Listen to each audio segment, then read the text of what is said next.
My sister's boy stood right in front of me, stared straight into my eyes, and shoved my graduation cake off the table, watching as it crashed onto the wooden floor with a loud splatter and thick thud. The white frosting burst apart and splashed onto my shoes, and while the smell of crushed sugar hit me, he burst out laughing and said, "Daddy says you always eat leftovers, so just eat it off the floor like a dog." Then he pointed and laughed louder, and the entire table, filled with about 30 people, began laughing with him. My brother-in-law, Brad, clapped his hand against his knee like he was watching a comedy show, and my sister Jasmine calmly sipped her glass of wine like nothing had happened. I turned to look at my parents, waiting to see if they would say something or even look shocked, but my mother only sighed and said, "Kesha, clean that mess and make sure you do not ruin your sister's fancy flooring." I did not cry, I did not scream, I did not ask why. Instead, I took a napkin, slowly bent down, and wiped the frosting off my heel, turned away, and walked out the door without a word. That night, I sat alone in my penthouse far above the city lights and read the message my mother had sent in. "Family group chat, we have agreed to cut contact with you until you learn to take a joke and apologize to your nephew." She had written. Jasmine liked the message like it was a birthday photo. I looked at it, calmly poured a glass of expensive wine from my private collection, opened my laptop, and typed a single reply: "Understood. I will remove my name from every asset and loan tomorrow morning by midnight." My phone was flashing with more than 70 calls, missed messages pouring in like a river of panic.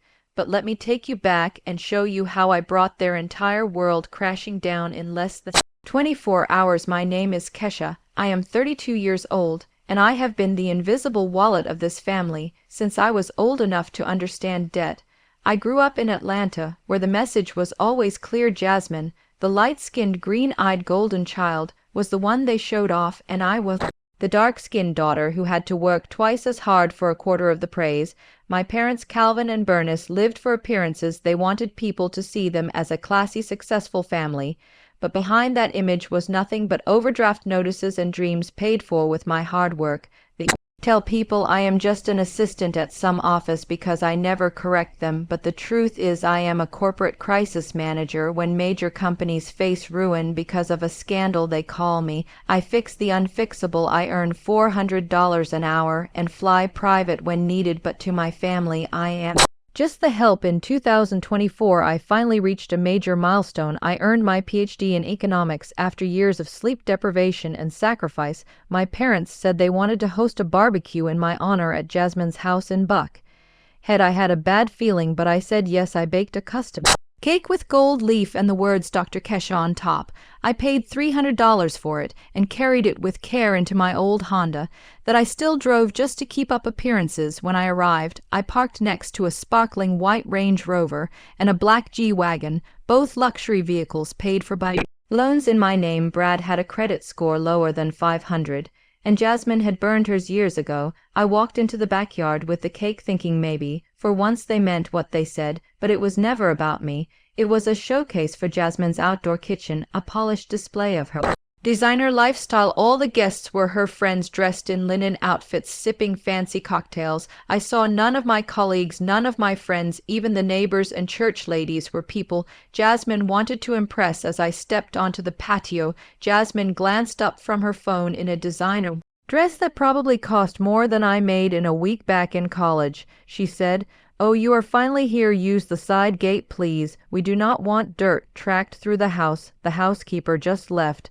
I walked around the side, carrying my cake past the hedges and into the backyard. When I placed it on the dessert table, no one clapped, no one said congratulations. My father was bragging about Brad's fake job in finance, even though he was just a failed day trader who lived off the allowance I gave Jasmine each month, pretending it was a gift to help out. I stood by the table feeling like a stranger at a party that was supposed to be mine. Then Leo ran over, Jasmine's son, my 10-year-old nephew. He was like a miniature Brad, full of cruelty and entitlement. He saw the cake and made a face. "Is that chocolate? I hate chocolate," he whined. I said gently, "No, it is red velvet, my favorite." He looked up at Brad, who was holding a beer. Smirking Brad gave him a nod, and with one strong shove Leo pushed the cake box right off the table. It hit the wood with a loud wet crash, the lid flew off and the frosting burst out, covering the floor and splattering my shoes. Everyone went silent.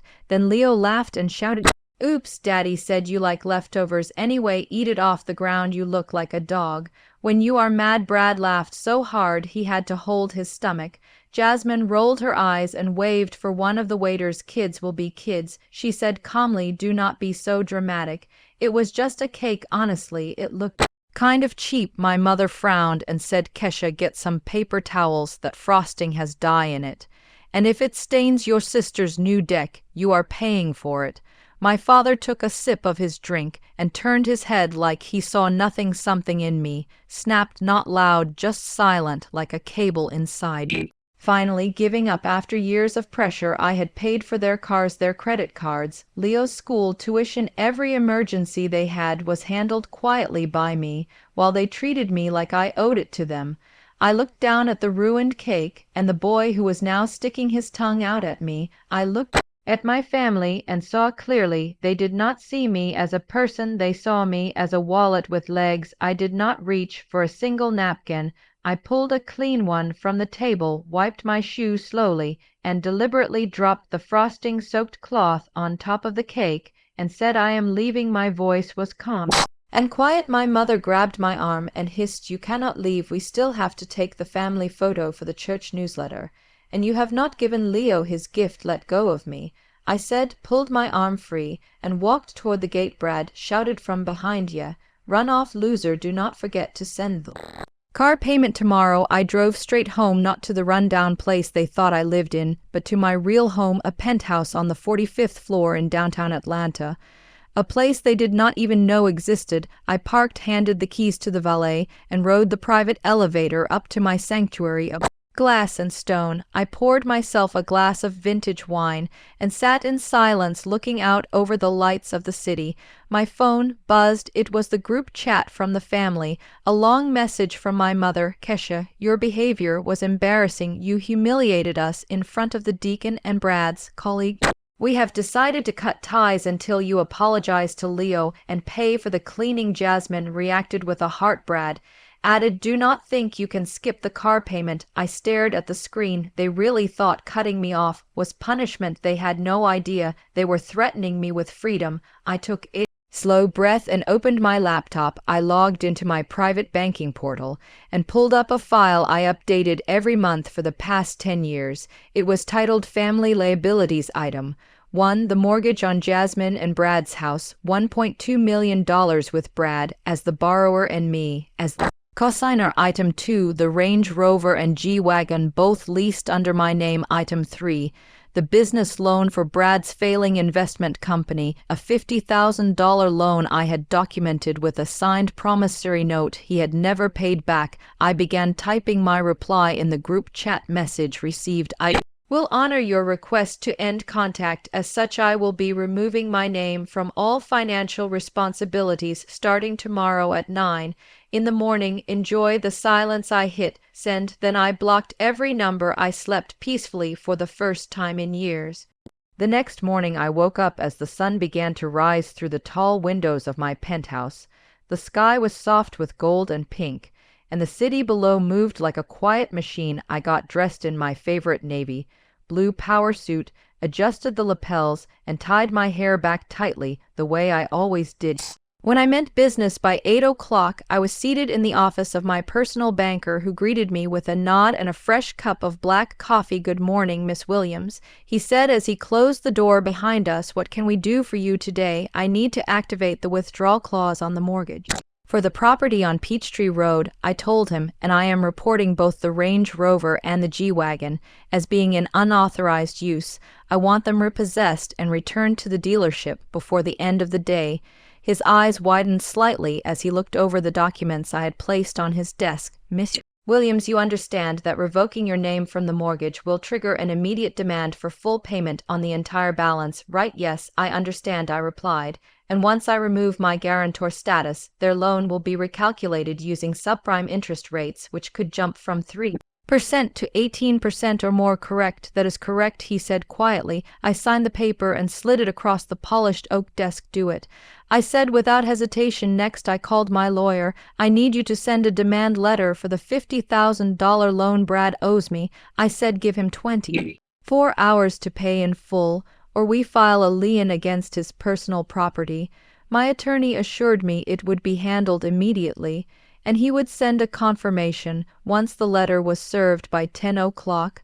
I was sitting in my corner office in a high-rise overlooking downtown Atlanta when my assistant buzzed in through the intercom. Miss Williams, your office line is ringing nonstop. A woman named Jasmine says it is a life or death emergency. I glanced at my personal phone, which I had temporarily unblocked just to observe the chaos. There were 73 missed calls and over 30 unread voicemails, most of them from Jasmine or my mother. I told my assistant to block the number and to let everyone know I was in a meeting and unavailable until further notice. I opened the notifications from my bank's app, and at 12:15, Brad had tried to use the credit card I had authorized years ago to pay for a client lunch at the Capitol Grill. The transaction had been declined. I smiled slowly, imagining his face when the waiter came back with the card and an apology. Then at exactly 1 o'clock, my car tracking system sent me an alert. The G-Wagon was parked at Brad's favorite golf club.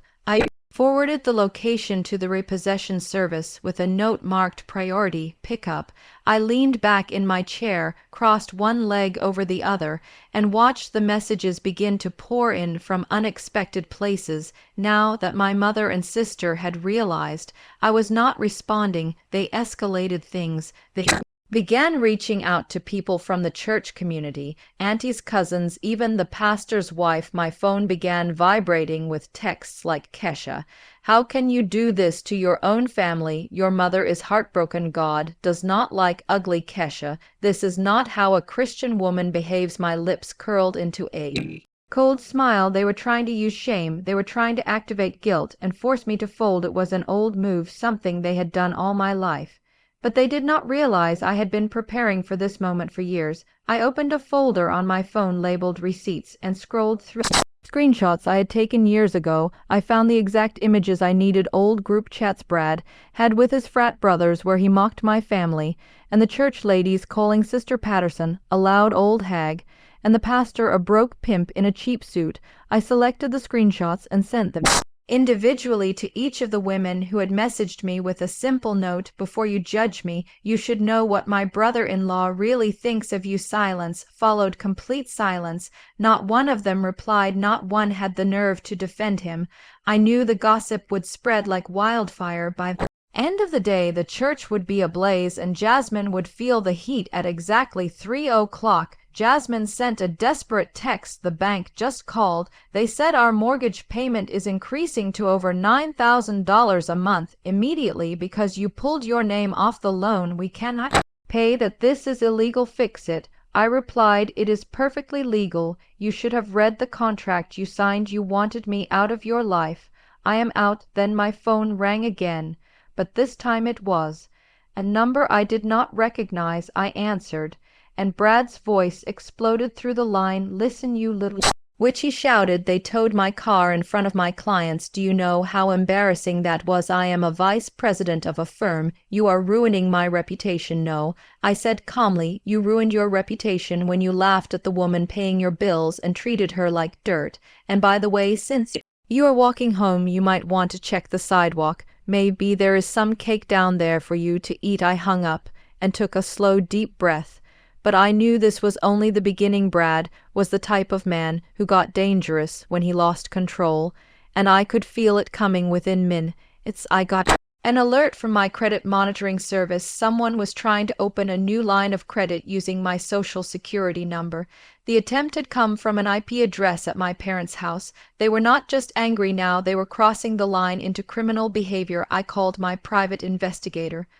Have a situation, I told him. I think Brad is about to commit fraud using my identity, and I need to know everything you can find about his finances already ahead of you. He said, you are not going to believe what I found in his trash last night. I leaned back in my chair and looked out the tall windows. Of my office the sky was turning red with the setting sun, and the city was glowing with streetlights and ambition. They wanted a war, they wanted to drag me through the mud, they wanted to act like I was disposable, but they forgot I fix disasters for a living. I am the storm that comes when you least expect it. The silence after the cake had fallen still echoed in my mind. That moment had changed everything. It was not just the frosting on my shoes or the laughter in their eyes. It was the deep shame, the humiliation, the absolute lack of humanity I had seen in their faces. I remembered standing there, my shoes covered in red and white icing, looking at my father, who had always preached about respect and family, yet sat there watching the scene like it was a show, sipping iced tea, and looking off into the distance, choosing to see nothing, choosing comfort over courage. I remembered my mother in her wide-brimmed white hat, adjusting the angle so it did not block her view of the guests. The look in her eyes was not concern, it was irritation. She had clicked her tongue and snapped Kesha clean. That up before it stains the deck. Do you know how much this flooring cost? That was the moment I saw my place in the family clearly. I was not the daughter who earned her doctorate.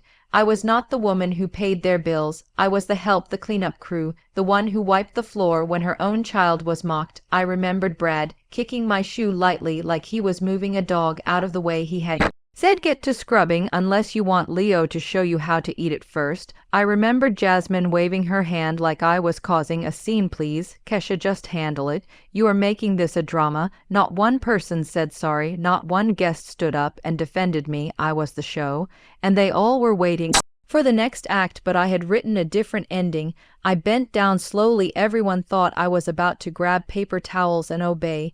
But instead I reached into my purse and took out a silk handkerchief. With calm, deliberate motion, I wiped the frosting off my shoe, cleaned every inch, and then dropped the napkin onto the smashed cake. I stood up tall, turned on my heel, and walked out of that house with my head high. As I drove away, gripping the steering wheel, I looked in the rear-view mirror at the house that stood tall and beautiful from the outside, but was built on rot, on lies, and on my money. I returned to my sanctuary, the place no one in my family knew about, the place I had earned with every sleepless night and every strategic deal I had made.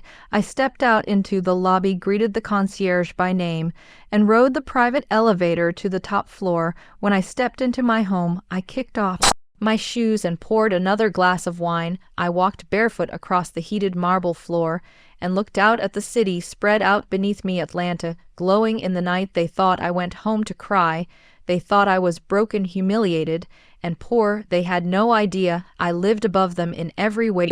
While they were fighting for respect in the suburbs, I was buying respect with cash and contracts. I took another sip of wine and looked at my reflection in the glass. No tears, no regrets, only the quiet, steady breath of a woman who had nothing left to lose. I had been the one who paid for their comfort, for their cars, their mortgage, their lifestyle, and all I ever wanted was for them to see me as more than a bank.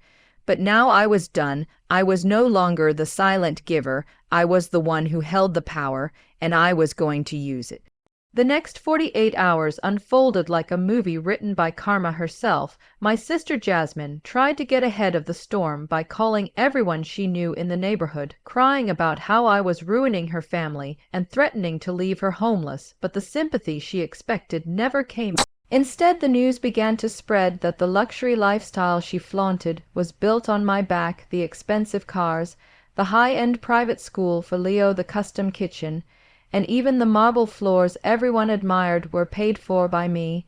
And once people learned the truth, the tone shifted. The sympathy she begged for turned into silence and side eyes. By Monday morning, I received a call from a woman named Tasha, who worked as a receptionist at the office of Brad's supposed investment firm. She sounded nervous and almost whispered, "I hope this is okay, but I just wanted to say thank you. Everyone here knows Brad is a fraud and a bully, and we heard what you did, and honestly it is inspiring." I thanked her politely and ended the call, but her words stayed with me as a reminder that people notice, even when they pretend not to notice. On Tuesday, my private investigator called with updates, and what he said made my skin turn cold. First, he said the attempt to use my social security number had been traced back to a laptop at my parents' house, but even worse, Brad had been bragging in private text messages that he was going to take me down by any means necessary. The investigator had acquired screenshots of these messages through a legal monitoring software. They showed Brad telling one of his friends that he could teach Kesha a lesson. If she thinks she is above everyone, maybe it is time someone knocks her down a peg. I knew then this had gone beyond money or pride. It had become dangerous. I immediately contacted my security consultant and arranged for a temporary surveillance detail around my penthouse, just in case. By Wednesday, the effects of my actions were starting to ripple through every layer of Jasmine's world. Her mortgage company called and demanded immediate full repayment due to the change in cosigner status, and her interest rate had jumped to nearly 20%. The monthly payment was now over $9,000, and they had no way to afford it with Brad's fake job and her lack of income.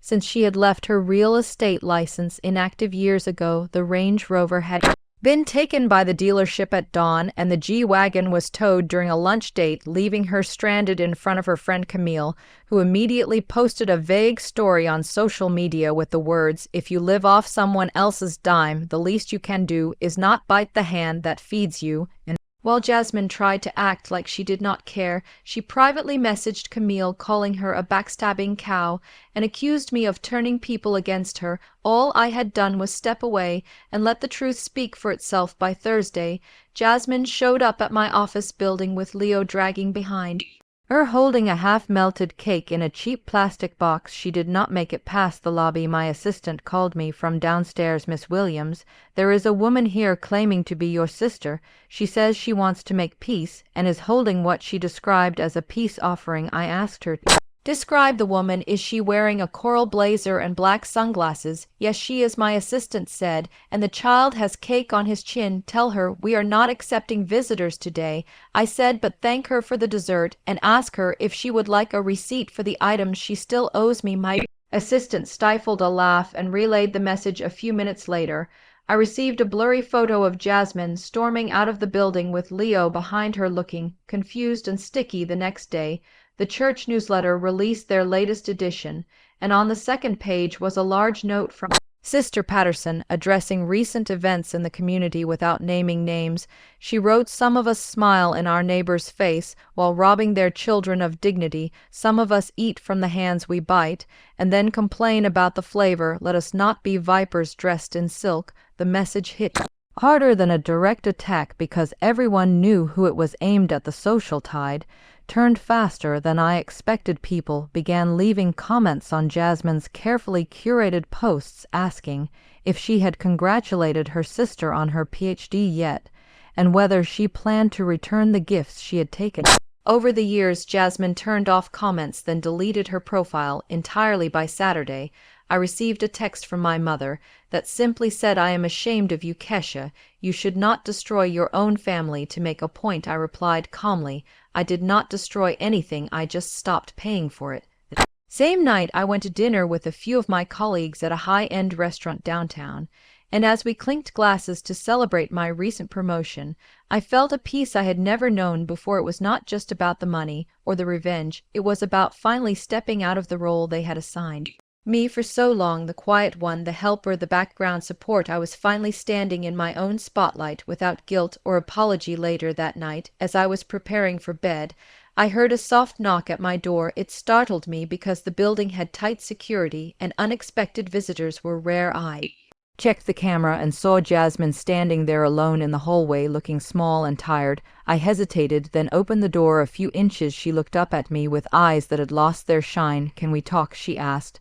I stepped aside silently and let her in. She sat on the edge of the white leather couch and held her hands tightly in her lap. Her voice was quieter than I had ever heard it. "I messed up," she said. "I messed up badly, and I think I knew I was messing up, but I was too proud to admit it, and now I do not even know how to fix it." I did not say anything. She looked around the room at high ceilings, the soft lighting, the expensive art on the walls, and I could see the wheels turning in her head. You really did all this by yourself? She said, not a question, but a realization. Yes, I replied, all by myself, without help, without loans, without anyone covering for me. I paid for this with long nights and sacrifice. She nodded slowly, and then said, I am sorry, not just for the cake, for everything. I looked at her, and saw the little girl I used to share a bedroom with, the one who used to steal my hair clips, and tell on me for staying up late. We used to be close before the world taught her that beauty and charm could be traded for value, and the world taught me that silence would buy peace. I do not know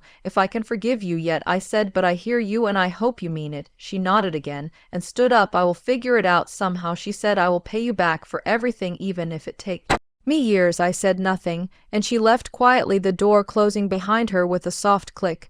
I stared at it for a long time, wondering if that was the end or the beginning of something new. The next morning, I made a decision. I did not unblock the family. I did not return to the group chat. I did not send money or offer help, but I did send Jasmine a link to a small, affordable apartment complex I knew was safe and decent. I wrote one line in the message, it is not much, but it is a start. She never replied, but I saw the rent payment go through 2 days later under her name. No cosigner, no extra help, just her, and for the first time I felt maybe, just maybe, she was finally standing on her own. And so was I. The silence in my life now was not the silence of rejection or loneliness. It was the peace of boundaries, the comfort of knowing that I had finally chosen myself, and that was more valuable than any cake, any car, or any apology they could ever offer. The following week began in complete silence, and I knew it was not because everything had calmed down, but because they were regrouping, plotting, rethinking how to come at me from a different angle.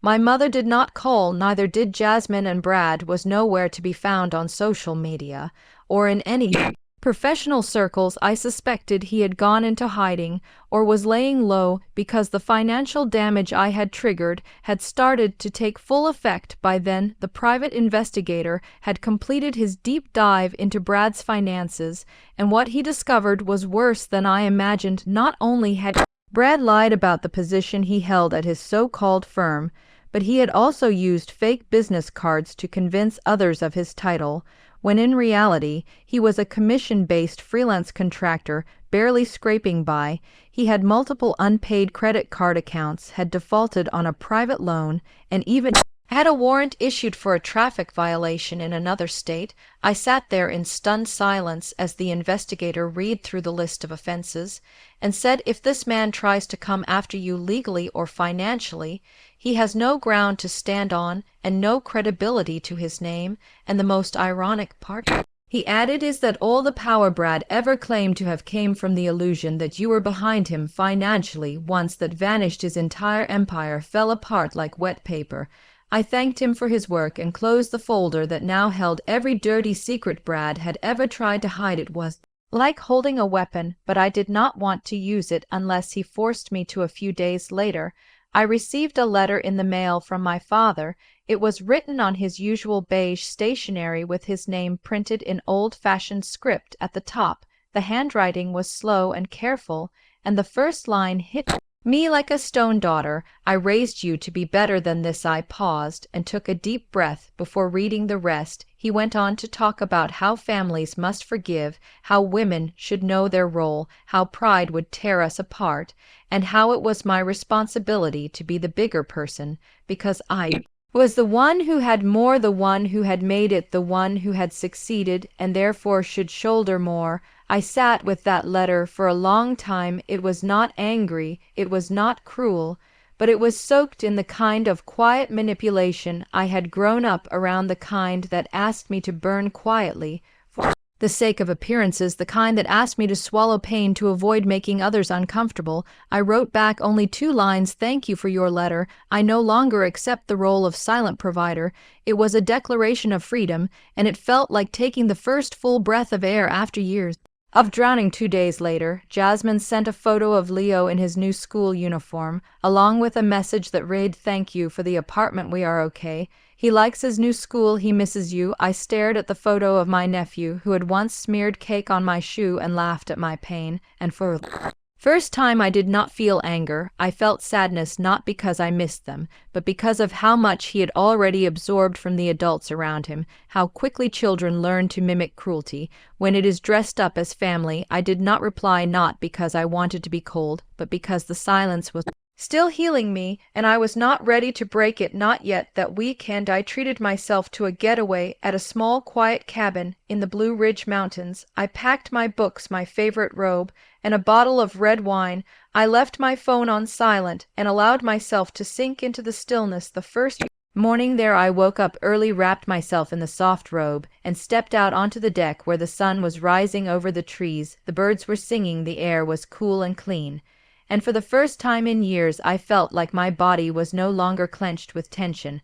I had lived so long under pressure, under expectation, under silent resentment, that I had not even realized how heavy it all was until it lifted. I spent the weekend reading, cooking, walking, and simply being alone with my thoughts, and when I returned to the city on Sunday night, I felt different, lighter, clearer, stronger. My penthouse felt warmer than usual, my kitchen brighter, my home more mine. I had built this place not just with money, but with intention. I had chosen every piece, every color, every texture to be a reflection of who I was, and now I walked through those rooms with new eyes, seeing not what was missing, but what was whole. 1 week after my return, I received an email from an old professor who had just read my recent research paper and wanted to nominate me for a national award. She said, "Your work has changed how we understand intersectional equity in leadership, and you deserve the recognition." I cried. Not because of the award, but because after all the noise and chaos, someone had seen me clearly, not as a daughter or a sister or a fixer, but as myself fully and completely. My assistant brought me flowers the next day and said everyone in the office was buzzing about the nomination, and I should prepare to travel for the award ceremony, which would be held in New York City that fall. I smiled and nodded, but inside I was already thinking about the speech, not the words, but the people I would thank, and I knew none of the names would be family, because they had not built this, they had not stood by me, they had tried to silence me, and still I had risen. A few days later, I received a final message from Brad. It was a voice note, and I debated whether to listen to it, but in the end I did. His voice was tired, stripped of arrogance, and full of something close to defeat. He said, "I guess you won, Kesho. I guess you really were the powerful one all along. I thought I had control, but it turns out I was just riding your wave. I am sorry for the cake, for the words, for all of it." I did not reply. There was nothing left to say. Instead, I archived the message, closed my laptop, and opened a fresh journal where I wrote the following: "I am not angry. I am not broken. I am not their version of me. I am my own. And that is enough. From now on my life is mine, not borrowed, not given, not tolerated, but chosen and whole and real." I put the journal on my nightstand and turned out the lights and went to sleep with a quiet heart. For the first time in years, the storm had passed, and I was still standing. The days that followed passed quietly, but that silence did not mean emptiness. Instead, it was filled with reflection, with the steady grounding of my new boundaries, and with the sense that something in me had permanently shifted. I no longer flinched when my phone buzzed, no longer worried about the next emotional ambush or guilt trip waiting behind a familiar name. Every time I made tea or opened a book or lit a candle in the evening, I felt like I was reclaiming tiny pieces of myself that had once been scattered across the expectations of others. On a cloudy Wednesday afternoon, I visited the university for a guest lecture I had agreed to give. Before everything had unfolded, I wore a sharp black suit, my hair pinned up in a sleek twist, and when I walked through the halls, the students looked at me not with pity or confusion, but with focus and curiosity, like I had something to teach, not just about the subject of my lecture, but about presence and strength and survival. I spoke for 90 minutes about leadership under pressure, about navigating hostile spaces with grace, about how sometimes power means knowing when to say no, and when I finished, the applause was louder than I expected. Several students stayed behind to ask questions, and one young woman named Elena looked at me with tears in her eyes and said, "You just made me believe I can have both a voice and a future, and for that I will never forget you." I thanked her and walked out into the gray afternoon, feeling more seen than I had felt in years later that evening as I returned home. I noticed a small envelope had been slipped under my front door. Inside was a short note written in my mother's familiar handwriting. It read, "We are not perfect, but we are your family. I hope one day you will remember us with love, not anger." I folded the note and placed it in a drawer. I did not need to respond because there was nothing left to argue over. The facts were already laid bare like bones in the sun. I had been the backbone, the silent investor, the one who gave while they took, and now the balance had shifted, and I intended to keep it that way. 2 days later, I got a message from an unknown number with an attached photo. It was Leo smiling awkwardly in a school hallway, holding a participation ribbon for a spelling bee. Underneath the photo, the message read, "He is trying, he really is, we are both trying." I looked at the photo for a long time, not because I felt swayed or softened, but because it reminded me that children are not to blame for the roles adults assign them, and I wondered what it would take to break that cycle, to teach a child that love is not measured by what they can get from someone, but by how they treat them. When there is nothing left to gain, I saved the photo in a folder titled Healing, not because I had healed completely, but because I was learning how to, and sometimes that was enough. A few evenings later, I attended a dinner party hosted by one of my mentors, a professor who had always believed in my work even when others dismissed it as too bold, too direct, too unapologetically black. The room was filled with women like me, scholars, writers, artists, leaders, women who had carved out space in institutions that were not built for us. And as we talked and laughed and shared stories, I felt myself becoming part of something larger than the wounds I had carried for so long. These women did not ask me to be small. They did not punish me for being ambitious. They did not shrink from my truth. They celebrated it, lifted it, and reflected it back to me with clarity and joy. As the evening ended, and we stood on the balcony watching the city lights shimmer, one of them turned to me and said, "You know what I see when I look at you? I see the blueprint for what survival looks like, with dignity and fire." I smiled and nodded, not because I had never heard it before, but because this time I finally believed it. The next morning I received a call from Jasmine. Her number flashed on the screen, and for a moment I hesitated, then I picked up. She sounded tired but calmer than I had expected. "Hey," she said, "I just wanted to say thank you again for the apartment, and for not completely cutting us off. I know I messed up, I know Brad messed up, and I know we probably do not deserve anything, but I am trying. I am working part-time now at a small real estate office, trying to reactivate my license. It is not much, but it is something." I listened quietly and said, "I hope you are doing what is best for you and Leo, not for anyone else, just you." She was quiet for a moment, then said, "I am trying." That was the last thing she said before hanging up, and I realized that was the first conversation we had in years that did not end in guilt or manipulation or passive aggression, just truth and maybe even a small sliver of respect. The following week, I began preparing for the award ceremony in New York City. I ordered a custom gown in deep sapphire blue that hugged my frame with elegance and command. I booked a suite at a quiet hotel near the venue and flew in 2 days early to center myself and practice my speech. On the night of the ceremony, I walked onto the stage with slow, measured steps, my heels clicking against the wood like a steady heartbeat. The audience was filled with people who had never met me, but who were about to know my name. I took the microphone, looked out over the sea of faces, and began. "I want to dedicate this award to every woman who has been told to be quiet, to every daughter who has been asked to give more, to every sister whose success was stolen and dressed up as someone else's gift. I speak for you and I speak for myself because I am done being silent." The applause that followed felt like a wave, one I had finally learned to ride without fear. And as I stood there soaking in the sound, I realized something powerful. This was not revenge. This was resurrection. This was me walking through fire and coming out on the other side with every piece of myself still intact and glowing even brighter. The ceremony ended, and as I walked off stage, my phone buzzed. It was a message from Jasmine. It said, "I watched the live stream. You looked like you belonged there. You always have." I stared at it for a moment, then put my phone away and stepped into the waiting car with a smile on my face and a quiet sense of closure wrapping itself around me like a warm coat. For the first time, I did not feel like I had something to prove to anyone, not to my family, not to the world, not even to myself. I had already proven it. I had survived, I had built, I had thrived, and I had done it all while carrying the weight of those who doubted me, and still I never broke, I only rose. And that was the story I was now ready to live out loud, without fear, without apology, and without looking back.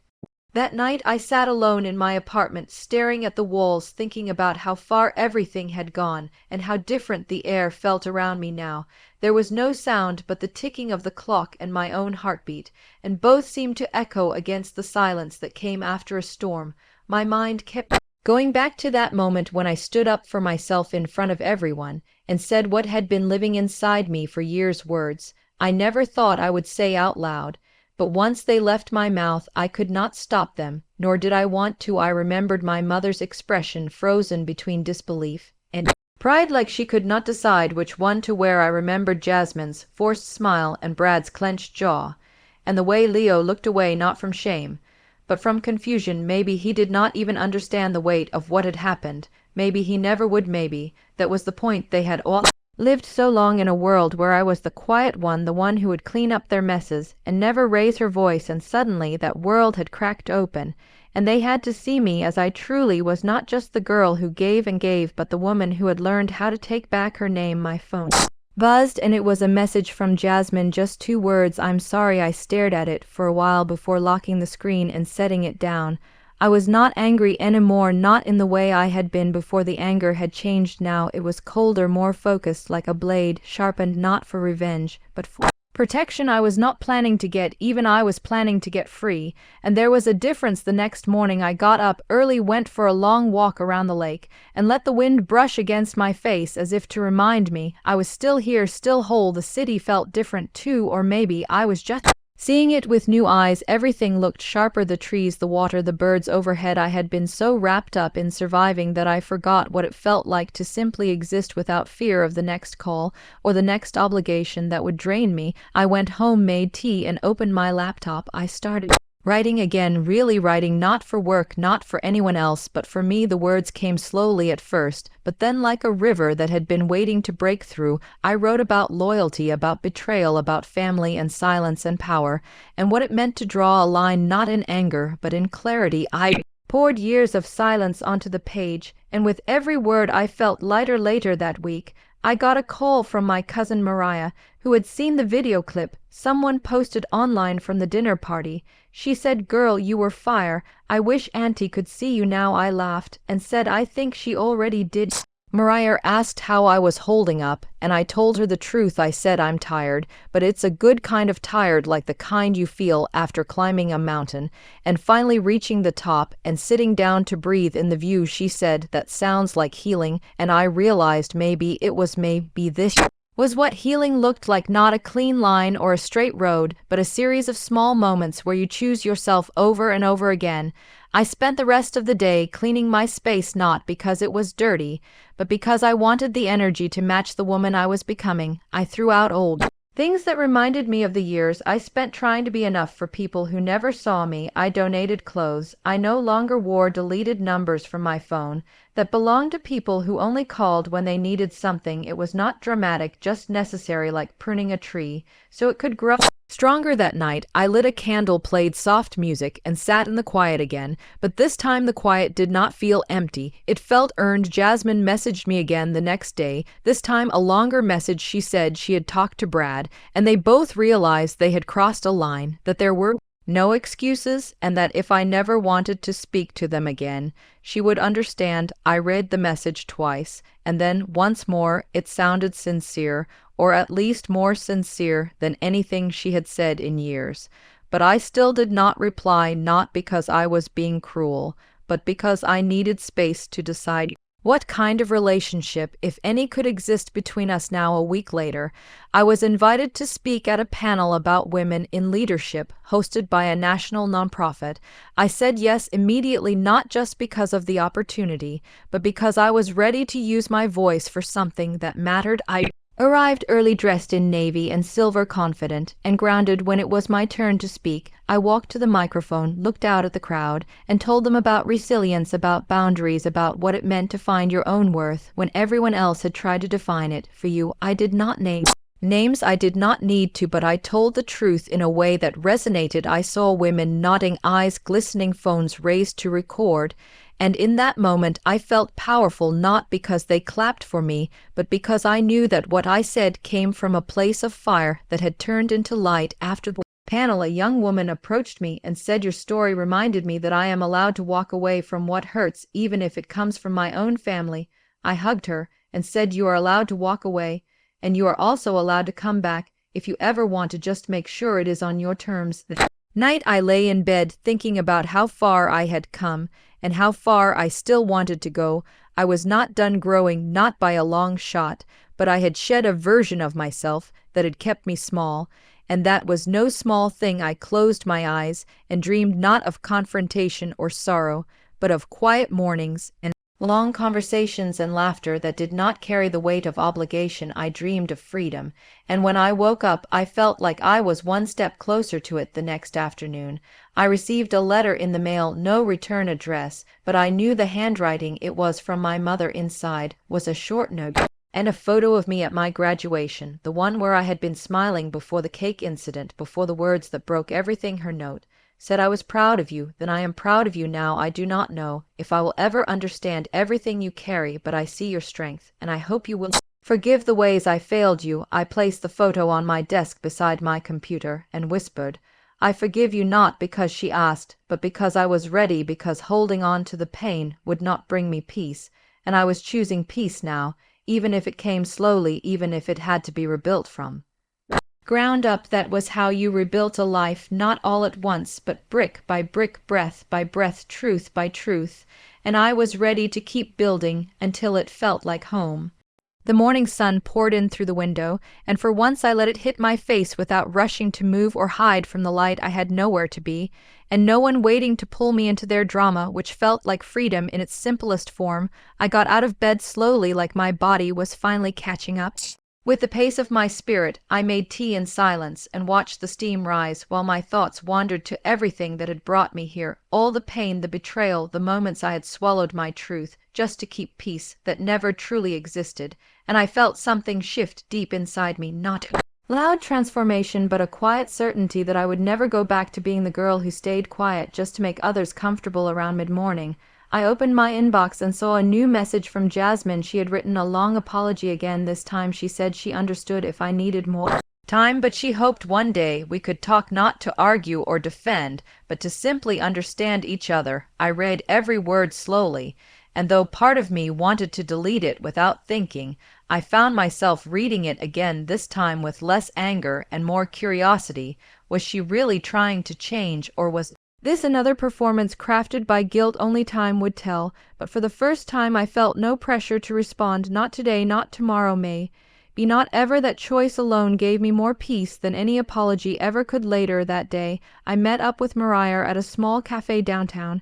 It was her idea to catch up, and I welcomed the chance to sit with someone who knew me without conditions. We ordered lattes and sat outside under the soft autumn sky. She leaned in and asked, "How are you really?" And I told her the truth. I said, "I feel like someone who just stepped out of a burning house and is still coughing from the smoke, but grateful to be alive." She nodded and said, "You did what most people never have the courage to do. You stood up even when your legs were shaking, and that makes you powerful." We talked for hours about everything and nothing, about how families can break us and build us at the same time, about how being the strong one all the time comes with a price. We also laughed like we used to back when we were kids, and for a moment the weight I had been carrying felt lighter, like it had been shared or at least acknowledged. When I got home that evening, I found a small package at my door. Inside was a notebook with my name embossed on the front, and a note that said, "For the stories you still need to tell." There was no signature,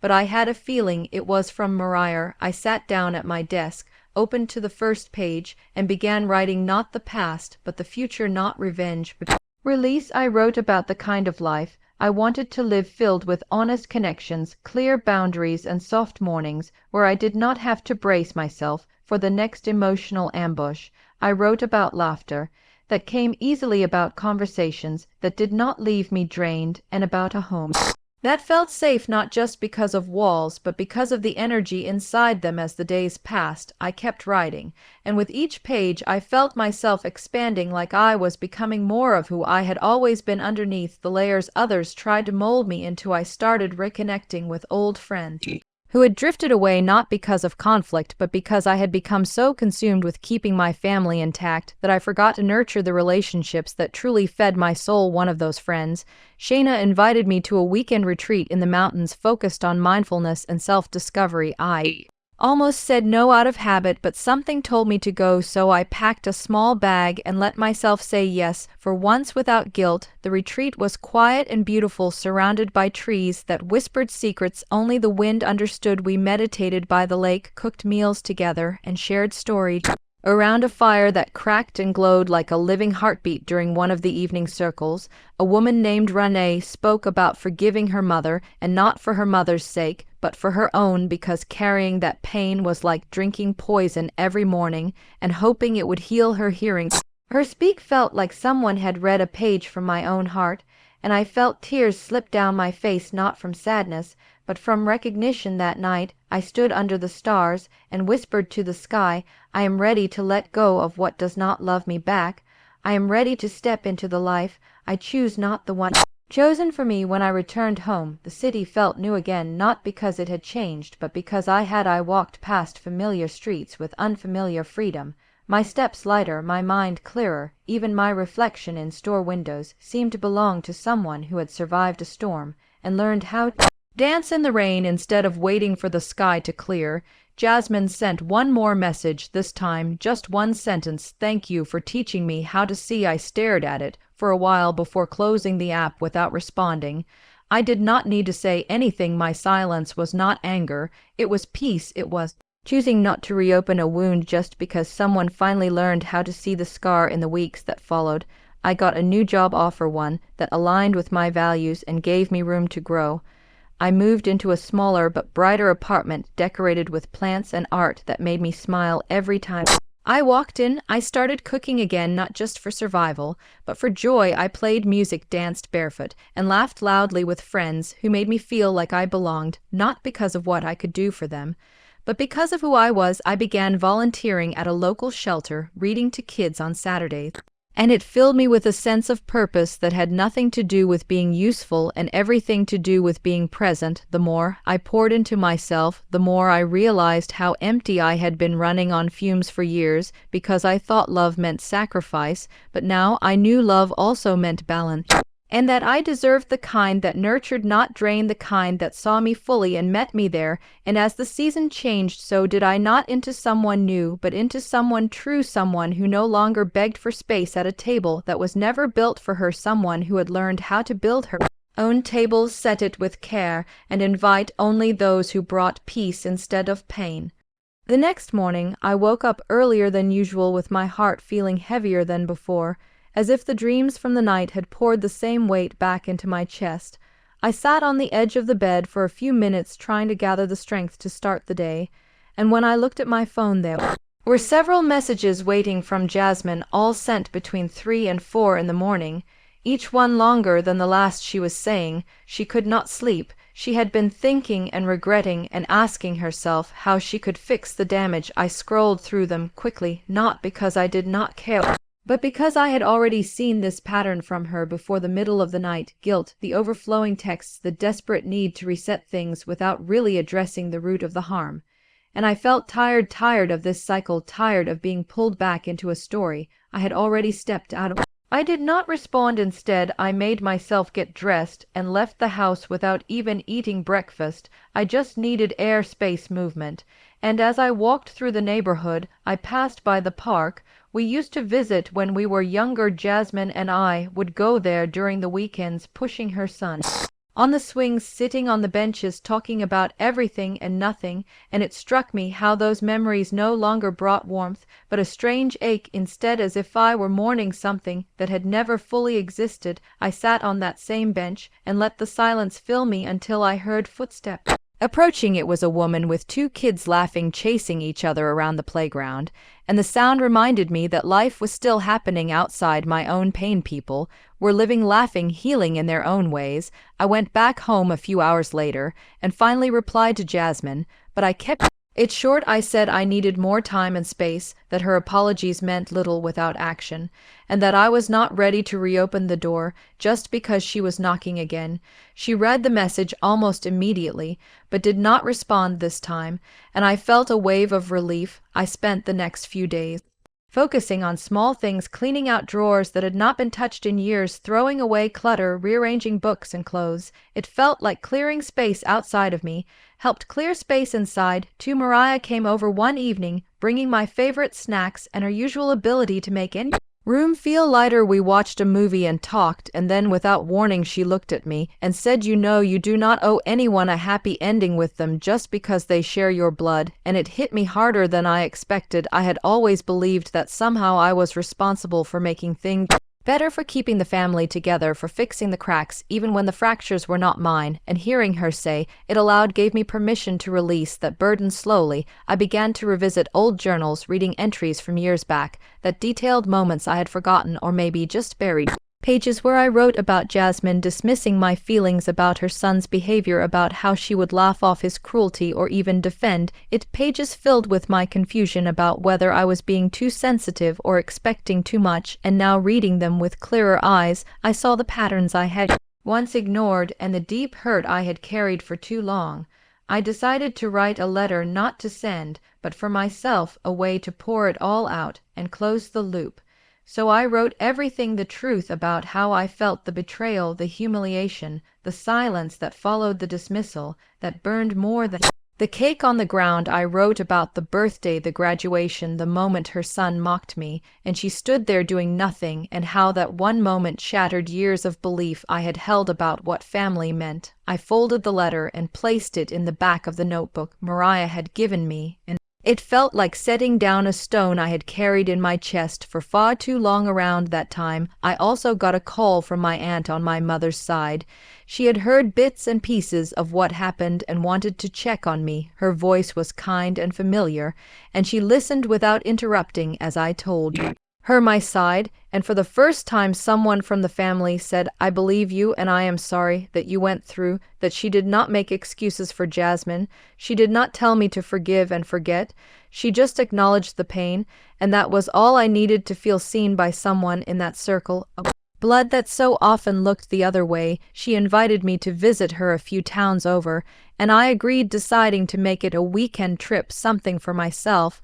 I took the train on a Friday morning, carrying a small bag and a big heart, hoping maybe a change of scenery would help heal more than just the surface. My aunt's home was cozy, filled with plants and sunlight and smells that reminded me of childhood. She welcomed me like I had never been hurt, and gave me space to just be. We spent hours talking, cooking, walking by the lake near her house, and I felt something I had not felt in a long time, a sense of belonging without condition. She told me stories about my mother, things I had never known about her softer sides, her quiet battles, her own struggles with being heard in the family. And suddenly I understood that maybe some of this pain was generational, passed down like an invisible inheritance, and it gave me compassion, not just for myself, but for the women who came before me, who were also told to stay quiet, to keep the peace, to make themselves small. I came back home from that trip with a lighter heart and a clearer mind, and I began to set new boundaries in my life, not walls, but filters, choosing carefully who I allowed close, who I gave energy to, who I let into the spaces I had fought so hard to reclaim. I blocked Jasmine on social media, not out of anger, but because I needed to stop letting her presence hover in my digital world. I unfollowed pages that reminded me of past and started following accounts that inspired growth, healing, creativity. I signed up for a painting class, something I had always wanted to try but never made time for, and on the first day, standing in front of a blank canvas, I felt nervous and excited and free. The instructor was kind, and people in the class were strangers who knew nothing about my story, and that anonymity felt like a gift, like I could just exist without history, without expectation. I painted messy, awkward lines, but each stroke felt like a release, like saying something I had kept inside. And by the end of the session, I felt proud, not because it was perfect, but because I had shown up for myself the way no one else could. In the following weeks, I started sleeping better, eating better, smiling more often. The changes were not dramatic, but they were consistent, and I realized healing was not always loud or visible. Sometimes it was quiet, like finally breathing without a weight on your chest, like waking up without dread, like laughing without guilt. I did not forget what happened, and I did not pretend it had not shaped me. But I also stopped letting it define me. I was no longer the girl whose cake was thrown on the floor. I was the woman who stood up, walked away, and chose herself again. And again, even when it hurt, even when it was hard. And that choice was what gave me back my life. The days after that trip passed slowly yet steadily as I started piecing myself back together, like someone quietly sewing up tears in fabric that had been ripped for too long. And even though the world around me did not look much different, something in me had shifted forever. There was a stillness, a kind of groundedness I had never felt before, as if for the first time I was standing on a foundation that I had built for myself, not one shaped by guilt or expectations or family demands, but something that came from choosing peace every morning when I woke up and choosing myself every time I had make a decision. Mariah noticed it too. She would comment how I sounded lighter even on phone calls, and her voice would carry that warmth that only true friends know how to give without asking anything in return. One afternoon, as I was walking through the city on a quiet sunny day, I received an unexpected message from Jasmine. Not a long paragraph, not a wall of regret, just one line.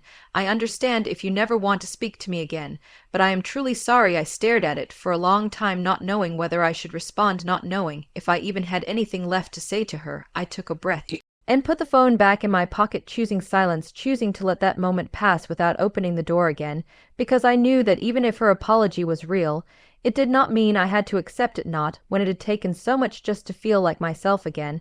I spent more time at the painting class, letting my emotions pour out through colors and lines. Even though I was still learning, each canvas felt like a snapshot of where I was mentally, emotionally, spiritually. One evening, the instructor who had been watching my progress pulled me aside and said, "There is something raw and real in your work, and people can feel it." That stayed with me, not just as praise, but as confirmation that what I had been through had not gone to waste, that the pain had not only broken me, but shaped me into someone deeper, someone who could now express beauty through brokenness. Around that time, I also got invited to a local showcase where beginner artists could display their work, and even though I felt nervous, I submitted 2 pieces anonymously, not because I was afraid, but because I wanted the art to speak for itself without the weight of who I was or what I had gone through. On the day of the showcase, I walked through the small gallery, quietly watching strangers pause in front of my paintings, and seeing their faces react, seeing them lean in, made something flicker inside me. I did not need their approval, but their connection to my expression gave me a sense of silent validation that I was on the right path. Later that night, Mariah and I went out to celebrate, just the 2 of us, and over glasses of lemonade, we talked about how far things had come. She reminded me of that day with the cake, that moment that had started it all, and how back then I would have never believed I would be here. Now healing, thriving, creating, laughing again. And I smiled, not because it did not hurt anymore, but because I had learned how to live with the ache without letting it control me.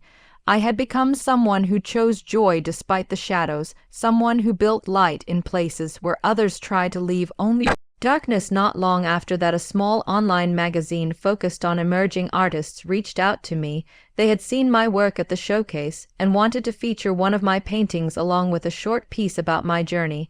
I agreed and wrote the story without using names, keeping it personal yet universal, about pain and growth, about being hurt by those you love and still choosing not to become bitter. When the piece was published, it received unexpected attention. Strangers from different places wrote in to say it made them feel seen, made them cry, made them reflect. And I realized then that my story was no longer just mine. It had become something others could connect with, something that could help someone feel less alone. Jasmine's sister, who I had not spoken to in over a year, messaged me privately after reading the article. She said she had not known the full story, and she was sorry for her silence. She said she admired my strength, and even though I did not know how to respond to that, I thanked her simply because it felt honest and real.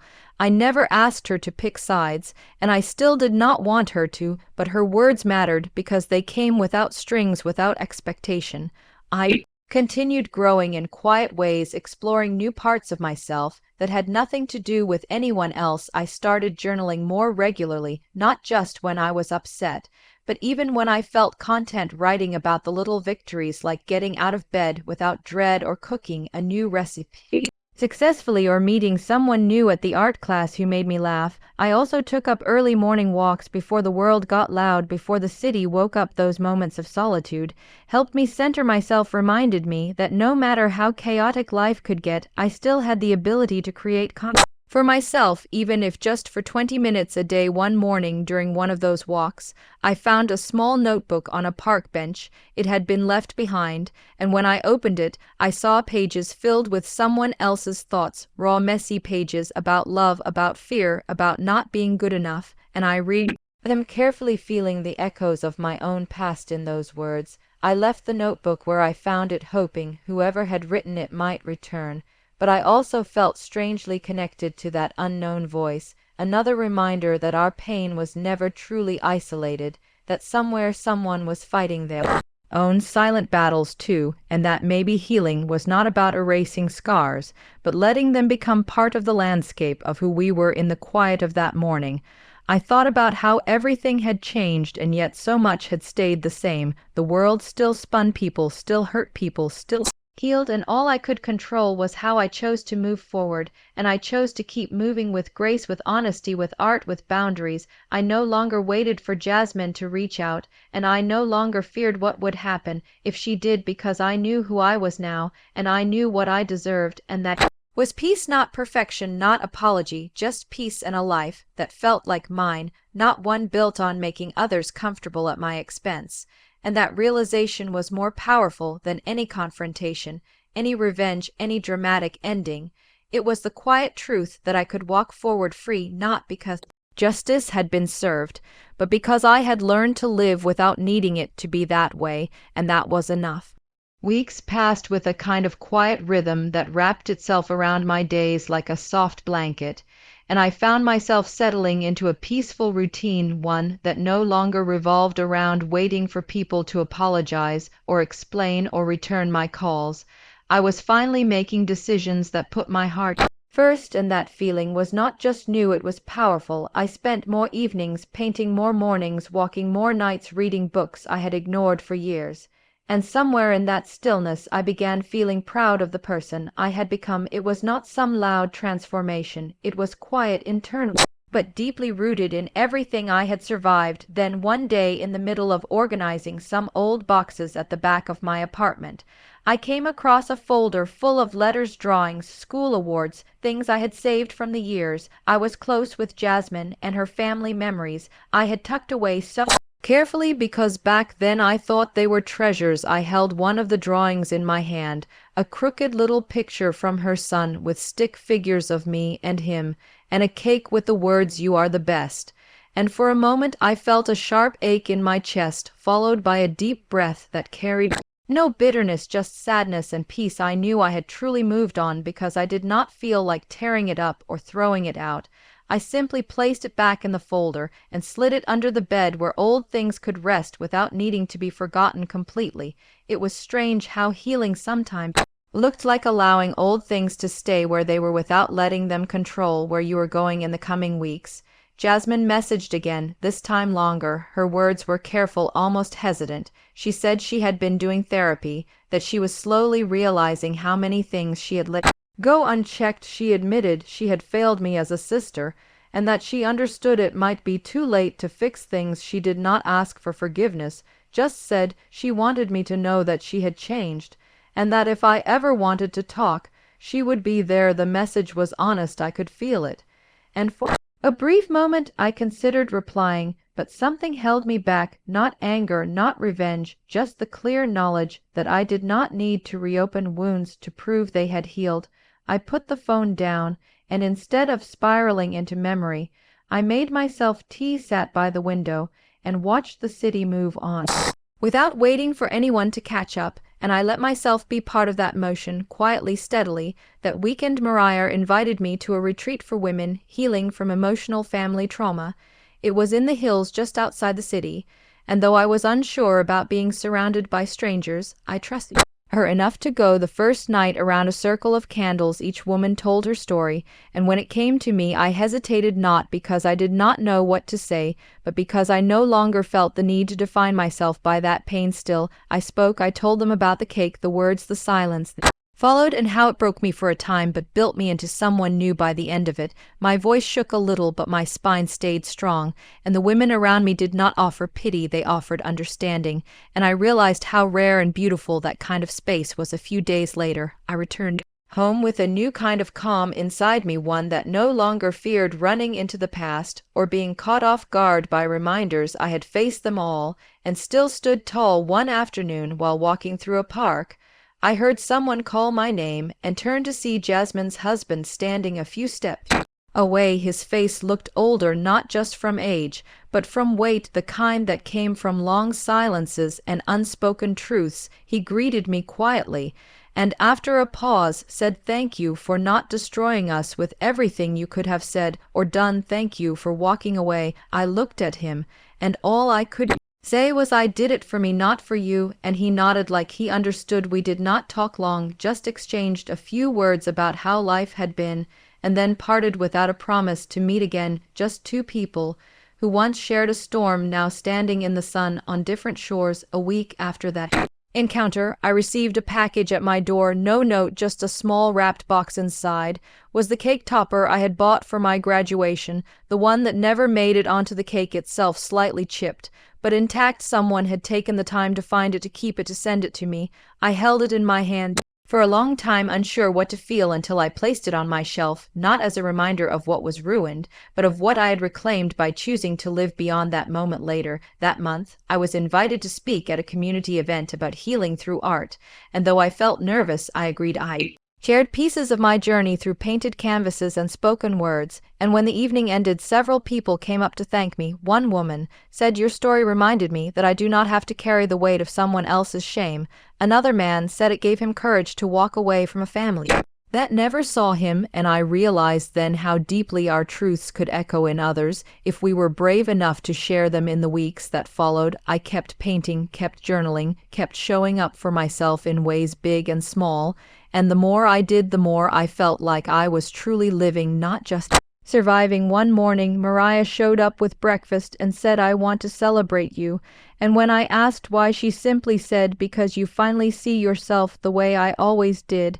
And I smiled, because for once I believed her. My life was not perfect. There were still lonely days, still quiet aches, still moments when memories brushed against my heart like cold wind.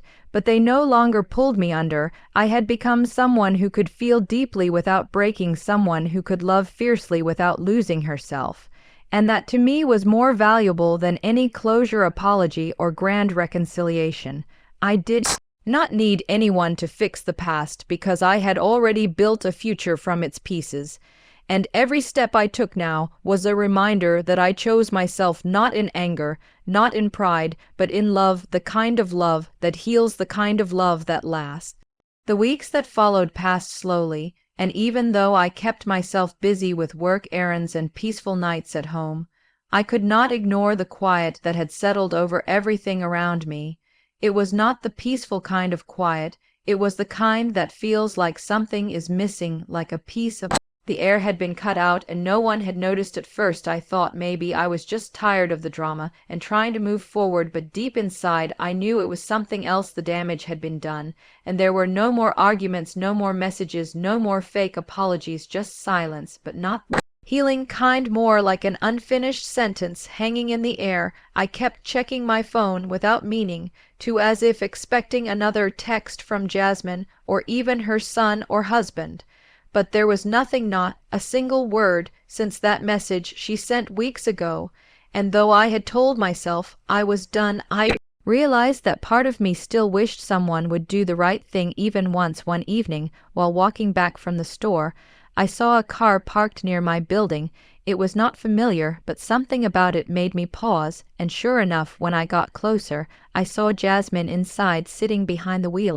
Eyes on her phone. She looked up when I passed, and for a second we locked eyes, but she did not get out, and I did not wave. We just stared at each other until I kept walking without a word. I did not even feel angry, just tired of the games, the waiting, the almost apologies. 2 days later, there was a knock at my door, and when I opened it, there was no one there, only a box sitting on the dorm. At inside was a small photo album filled with old pictures of me and Jasmine from our childhood, from birthdays and family trips and school events, the kind of pictures that held memories I had buried for years. Taped to the last page was a note. It read, "I miss my sister, and I am sorry for everything. I know it will never be enough, but I hope one day you remember the good too, and not just the end." Jasmine. I closed the album and sat on the floor holding it in my lap, unsure what to feel. Part of me wanted to cry, another part wanted to throw it away, but I did neither. I simply placed it on my bookshelf and walked to the kitchen to make tea. I knew then that forgiveness was not always about letting people back. Sometimes it was about letting yourself let go. I could not forget what had happened, but I could stop carrying the weight of it. Every day from that day forward, I made a decision. I would not wait for them to fix what they broke. I would not keep checking for texts or letters or signs. I would not expect them to become the people I wished they had been.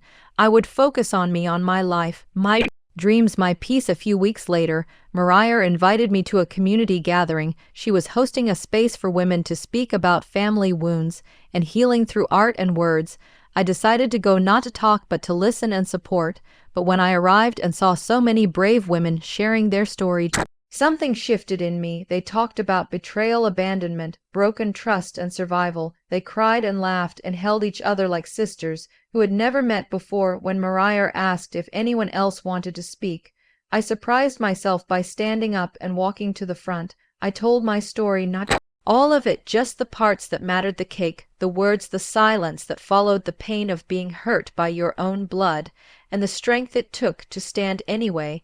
I did not cry while speaking, but when I finished and looked up and saw the women clapping for me, I felt something crack open inside, like a part of me had been waiting years to breathe, and finally could. After the event, one of the older women came up to me and said, "Your story will save someone one day."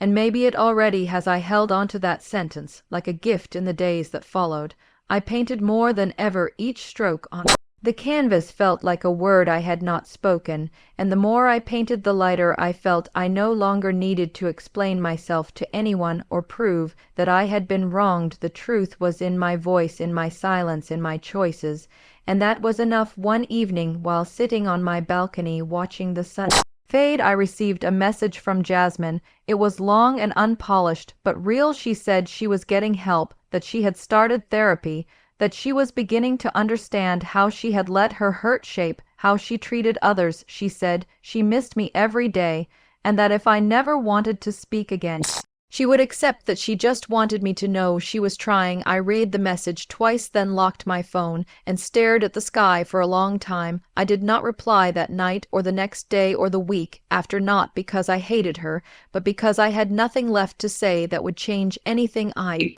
did not need her to suffer. I did not want revenge. I just wanted peace, and I was finally finding it without anyone else's permission. A month later, I was offered an opportunity to showcase my art at a local gallery.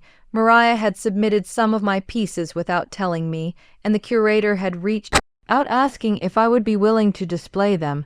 I hesitated at first, but then said yes. The night of the opening, I stood quietly in the corner, watching people move through the space, stopping to look at my work, reading the descriptions, feeling whatever they felt. I did not expect anyone I knew to show up, but just as I was about to leave early, I saw a familiar face walk in. Jasmine. Her eyes scanned the room slowly until they landed on me, and we both froze for a moment. She looked unsure whether to walk toward me or not, and I felt the same, so we stayed where we were, separated by space and time, and everything unsaid. And then, without a word, she turned and left, not in anger, not in shame, just with a kind of understanding I could not explain. I watched her go and felt nothing sharp, no ache, no bitterness, just a quiet sense that maybe that was all the closure I needed. I stayed at the gallery while longer, talked to a few strangers, smiled at their kind words, and then walked home under a sky full of stars, thinking about how far I had come, and how proud I was, not of the pain, but of the healing, not of the loss, but of the life I had built in its place. The day I got the call from the gallery saying one of my pieces had been sold, I sat in stunned silence for what felt like an hour. I had created that painting in a moment of pure emotion, pouring everything I had been feeling into color and canvas.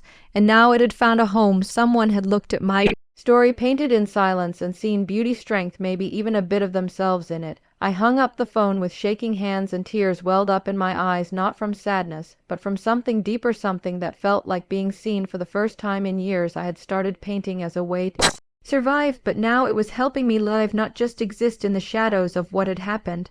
I walked around my apartment, quietly letting the moment sink in, touching the frames of other paintings, leaning against the wall. All the work, all the pain, all the hours of silence, they were becoming something more than memories. They were becoming messages, and the world was finally listening. Later that evening, Mariah came by with a bottle of sparkling cider, and we sat on the balcony under a pale sky, talking about how much could change in 1 year. 1 year ago, I was still living inside someone else's narrative, still waiting for people to treat me the way I deserved, still hoping Jasmine would one day become the sister I had imagined since childhood. Now, I no longer waited, I no longer asked. I had stepped into my own space and filled it with light. I had always had Mariah by my side, a true friend. Someone who never turned away even when things were dark and messy, someone who reminded me that healing was not about forgetting, but about transforming pain into purpose. I told her that night that I was thinking of starting a community project, an art space for women who had gone through family betrayal, women who needed a place to create, to speak, to be heard. She smiled wide and said I was already doing it just by existing. The next week, I took the idea to the community center where I had first spoken during Mariah's event. They agreed to let me use a small room twice a week, and that was start of what would later become a small but powerful collective. We called it Voices in Color. Our first session had just 5 women, but by the 3rd week, there were 14 women of different ages, backgrounds, and stories. Some had been hurt by mothers, some by sisters, some by husbands, but all of them carried stories that deserved to be told. We did not talk much during the art sessions. We let the brushes do the speaking. The colors did not lie. Sometimes they screamed, sometimes they whispered, sometimes they just held space. One woman named Claudia painted the same flower over and over every session. Each time it looked a little stronger, more open. Another woman named Faith drew only in black and white. She said it helped her see the truth without the noise. I never asked them to explain their work. I just watched, listened, and created beside them. It was the purest connection I had ever felt. In any space where women gathered with the intent to heal, there was always this unspoken language of strength. We saw each other, we honored the pain and the survival. Jasmine reached out again a few weeks into the program, this time not with a message, but with a donation, a small check in the mail with no note, just her name on the envelope. I stared at it for a long time, unsure whether to accept it, unsure what it meant. Was it guilt, an attempt at redemption, or simply a way to feel part of something good without facing the full weight of what she had done? In the end, I decided to use the money not for supplies. I put it toward framing the first set of artworks created in the program, and we hung them in the hallway outside the community room. Every time I walked past those frames, I reminded myself that healing is not linear, and sometimes forgiveness is not a reunion, but a quiet letting go. I began to get emails from other centers across the city, asking if we could bring Voices in Color to their spaces. Word was spreading, not just about the art, but about the space itself, the energy of it, the safety, the power. I knew then that this was not just about me anymore. This was something larger, something that had been waiting to exist, and I was simply the one who had lived the story, needed to birth it. One Saturday afternoon, as we were packing up after a session, a woman named Lena approached me. She was in her 50s with silver strands in her hair and a gaze that had clearly seen pain. She held my hand and said, I did not know I needed this until I found it. You saved me. I shook my head gently and said, we saved each other that night. I sat on my floor, surrounded by candles, and opened the album Jasmine had left at my door months ago. I looked at our faces in those childhood photos. How happy we seemed, how close we had once been. For the first time I allowed myself to miss that version of her, not the woman she became, but the girl she used to be, the one who danced with me in the living room, who shared secrets, who protected me from bullies at school. I wept for that girl and for girl I had been too, the one who never deserved to be broken by her own family. I realized then that grief and healing often hold hands, one does not cancel out the other, and I could mourn what was lost while still building what was new. I closed the album, placed it gently on the shelf, and turned off the lights. The room was quiet, but it was not empty. It was full of breath, color, and hope. I was no longer waiting for an apology that would never come. I had found something better. I had found purpose. The sun was setting when I stood outside the gallery again, this time not as a visitor, but as an artist with work on the walls. I could see people inside sipping drinks, nodding their heads, discussing textures and tones and brush strokes that had come from my hands, from my pain, from memories I used to bury just to survive. I waited a few seconds before stepping in. I needed that moment to breathe, to understand what this meant to me, not just as a milestone, but as a moment of personal truth. I was no longer hiding behind silence or shrinking in the shadows of what they had done to me. I was right here in the light, and no one could take that from me now. The gallery manager waved me over and introduced me to a couple who had purchased 2 of my pieces. They were kind and curious. They wanted to know more about what inspired the works, and I told them the truth, not the details, not the betrayal, not the cake on the floor, but the emotion, the survival, the process of reclaiming something. They listened quietly, then thanked me for the honesty, and said they felt a deep connection to what I had created. That word connection stayed with me all night. After the event ended and the crowd had gone and the lights had dimmed, I walked home slowly, thinking about how long it had taken me to get here, and how many times I had almost given up. A few days later, I received a message from Jasmine. It was short and unexpected. She wrote, "I saw the article about your gallery show. I hope you are doing well." I stared at the screen, unsure how to feel. For a moment, I was back in that kitchen, back in that moment of silence, after she let her son destroy the cake, back in that night, when my heart shattered in the presence of someone I had loved unconditionally. But this time I did not cry. This time I did not even feel rage. I just felt distance, a calm recognition that I had moved on, while she had stayed behind. I replied with a simple thank you and nothing more. I owed her nothing, not explanations, not updates, not access to the new life I was building. The next time I visited Mariah, she had set up a surprise celebration in her backyard with a few of our close friends' banners, candles, a cake with my art on it, and even a small gift box. Inside was a pendant shaped like a palette, etched with tiny colors. She said it was for the artist who turned pain into beauty. I hugged her tightly, not just for gesture, but for every time she stood beside me when others walked away. As the night went on, we shared stories, laughed about the strange turns life had taken, and someone asked what I was planning next. I looked around at the smiling faces, at the lights hanging gently over us, at the painting I had gifted Mariah hanging proudly on her wall, and I said, I want to take voices in color across the country. I want women everywhere to know they are not alone. I want to go to towns where no one talks about emotional abuse, where silence is seen as strength, and start conversations with color, with truth, with stories. It was a big dream, but no one laughed. They just nodded and said they would help in any way they could. The following week, I began researching grants, partnerships, community art funds. I had never written a proposal before, but I taught myself everything I needed and submitted my first application to a national arts foundation. The wait was hard, but I stayed focused, teaching, mentoring, painting, expanding the space at the community center to hold more women. We added music days, spoken word nights, journal workshops. One woman who had not spoken a word in 3 sessions got up during a poetry night and read a piece about the sister who betrayed her. Every person in the room stood and clapped for her, not out of politeness, but out of deep shared understanding. It was not just healing, it was a revolution, a soft, steady, powerful one. A month later, I got the call. We were approved for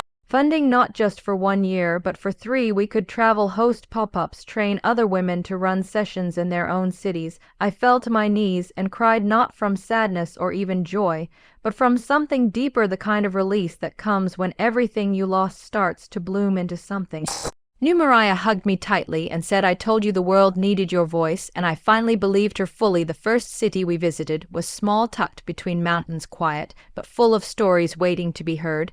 We set up in a local library, and more than 20 women showed up for the first sessions. Some had never painted before, some had never told anyone what they had been through. By the end of the day, The tables were covered in stories told through color, through trembling hands and brave hearts. I realized then that this was not just about revenge or justice or proving anything to anyone. This was about building something lasting, something sacred, a place where women who had been silenced could find their voice again and never have to let it go. Jasmine did not reach out again, and I no longer waited for her to. I no longer hoped she would change or apologize or understand, because what I had now was far more powerful than her validation. I had community, purpose, peace.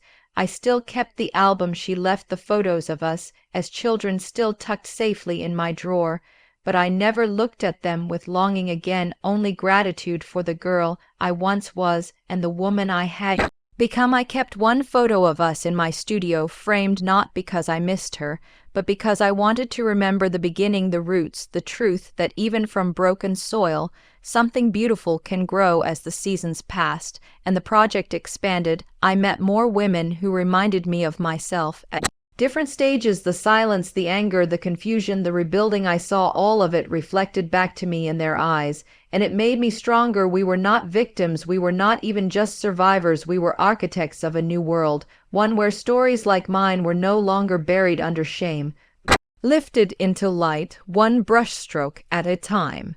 It was early spring when we returned to the city that held the last pieces of my old life, the place where I had grown up, where everything had begun, where it had all fallen apart, and where I had found the strength to build again. I had been invited to speak at a university event about using art as a form of healing and advocacy. It was not just any event, though it was held at my old university, the same one I had graduated from, the same one where my sister and her son had ruined one of the most important days of my life. When I first read the invitation, I sat in silence for a long time, unsure how to feel. Part of me wanted to say no, to stay far away from anything that reminded me of that painful day. But another part of me, the stronger part, knew this was an opportunity to reclaim what had once been taken from me, not just a moment, but a memory, a sense of place and purpose. So I accepted. I arrived a day before the event, giving myself time to walk around the campus. I had not set foot there since graduation, but the building still looked the same brick paths, the same old trees, the same worn steps leading up to the main hall. I passed by the auditorium where the ceremony had taken place, the one that ended with cake on the floor and silence hanging in the air like smoke. I stood there for a moment, taking in the weight of it all, not with pain this time, but with a strange peace, like I had come full circle, and the version of me that once stood here lost and humiliated had grown into someone I could be proud of. The next morning, I prepared for the talk, reviewing my notes and rehearsing the key points, but when I stepped onto the stage and saw the faces in the audience, something shifted. I put my notes aside and decided to speak from the heart. I told them about how art had saved me, how it helped me name my truth when words felt too dangerous, how each brushstroke became a step away from shame and toward strength. I spoke about betrayal, family, silence, and rebuilding, not in detail, not to shock, but to show what healing could look like. One student raised her hand and asked how I dealt with anger, how I forgave and moved forward. I paused and told her I did not force forgiveness. I just focused on becoming someone who no longer needed their apology. That answer seemed to settle something in the room. Afterward, several students came up to talk, share their own experiences, ask for advice, or simply say thank you. One of them handed me a small card with a painting of a phoenix on it and said, "Your story lit something in me." I walked away from that building feeling light, like I had finally turned the last page of a chapter that had once haunted me. Later that evening, I visited the small cafe near campus, the one where I used to study for hours with Jasmine during finals. The woman behind the counter looked familiar, and when I told her who I was, she smiled and said, "I remember you and your sister. You used to sit at that corner table and share a slice of chocolate cake every Friday." That memory stung a little, but I smiled and nodded and said yes, that was us. She gave me an extra piece of cake on the house and said congratulations on everything. I walked out holding that box, and for a moment I just stood outside, breathing in the cool air. It felt like a quiet victory, not loud, not dramatic, but powerful in its stillness. I did not eat the cake, not because I could not, but because I wanted to share it. So when I got back to the hotel, I invited Mariah, who had come with me for the event, and we sat on the balcony laughing, talking, sharing the cake like it. New memory layered over the old one. The next morning, we packed up and drove out of the city, heading toward our next destination, a small coastal town where another workshop was planned. The ocean was visible from the road, glittering in the sunlight, and I felt something deep inside settle, like a storm that had finally passed for good. I glanced at Mariah, who was humming along to a song on the radio, and I realized how far we had come, not just in miles, but in meaning. I thought about the women who had joined our program, the stories they had shared, the tears, the breakthroughs, the quiet moments when someone finally said, "I believe you." And I thought about my younger self on that terrible graduation day, standing in silence, holding back tears, not knowing that one day all of this would rise from that broken moment. As we pulled into the next town, I smiled to myself, ready for whatever came next, not because I had all the answers, but because I finally trusted myself to find them along the way. The day everything truly ended was not marked by a grand moment or final confrontation, but by a quiet realization that I had finally let go. The weight I had carried for so long had begun to lift, not with a dramatic speech or a public reckoning, but with the steady peace that comes from healing. When I returned home from that last workshop, I found a letter waiting for me. It was from my sister, and I hesitated before opening it. Part of me thought it would be another denial, another twist of guilt or manipulation. But when I finally read it, the words inside felt different. She wrote that she had watched my recent interviews and saw my paintings, and for the first time she understood the pain she had caused. She said she was sorry, not in the vague, passive way people say, "I am sorry you feel that way," but directly. She said, "I am sorry I did not protect you. I am sorry I stood by and let it happen. I am sorry for the cake, the silence, and the years of pretending none of it mattered." I sat with that letter for a long time, staring at the ink. The way her words looped and wavered, like she had cried while writing them. I did not cry. I just felt still, like the ground beneath me had finally stopped shaking. I did not respond, not because I was angry, but because I had no more to give. I had spoken my truth through my art, through my voice, through every story I had told, and that had been enough. In the weeks that followed, I poured myself into painting again, not from pain this time, but from clarity. I began working on a new series titled Becoming. It was less about the past and more about transformation, about what it means to reclaim your story, to stand in your truth, and still find beauty within the wreckage. I painted phoenixes, rivers, rising women standing in storms with their heads held high, and their hands open, not clenched in fists, but ready to receive. I displayed the first of the series at a local gallery, and the response was overwhelming. People who had never known what I had endured came up to me with tears in their eyes, telling me how deeply the images spoke to them. A woman whispered that the way I painted the eyes made her feel like she was not alone. A man said he had never cried at a painting before, but mine made him feel something he had buried for years. During one of the exhibit days, a young girl came with her mother. She stood in front of one canvas for a long time, and then asked me, did she make it through? I knelt beside her and said yes, she did, and so will you. That night I went home and stood by my window watching the lights of the city below. It was 2023, and for the first time in a long time I felt like I was truly alive, not surviving, not pretending, but living, breathing, building. The next day, I visited the old bookstore where I used to hide in my college days. The owner still remembered me. She said, "You always bought the books with the saddest covers, and now look at you." I laughed and picked up a journal with a bright yellow cover. "I think I am ready for a new story," I told her. She smiled and said, "I think you are too." In that moment, I realized I had done what many said was impossible. I had turned my pain into power, not in a way that erased the past, but in a way that gave it meaning. I had taken the crumbs of a broken celebration and baked a life full of color, truth, and strength. I did not need revenge or approval or even closure. What I had was enough, more than enough. I looked at my reflection in the bookstore window and saw a woman who had walked through fire and come out whole, not untouched, not unscarred, but whole. And that was the story I would carry forward, the one I would tell not with shame, but with pride, because in the end it was never about the cake or the silence or the betrayal. It was about finding my voice, using it, and never letting go of who I was meant to become. And so I walked out of that bookstore, journal in hand, heart steady, steps sure, the city buzzing around me. And for the first time in years, I did not feel like I was escaping anything. I was simply moving forward step by step into the life I had chosen and created with my own hands. This story is not just about revenge, it is about truth, pain, and rising stronger than before.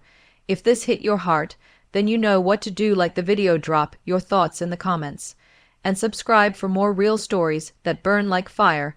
Until next time, stay sharp, stay loud, stay rebel.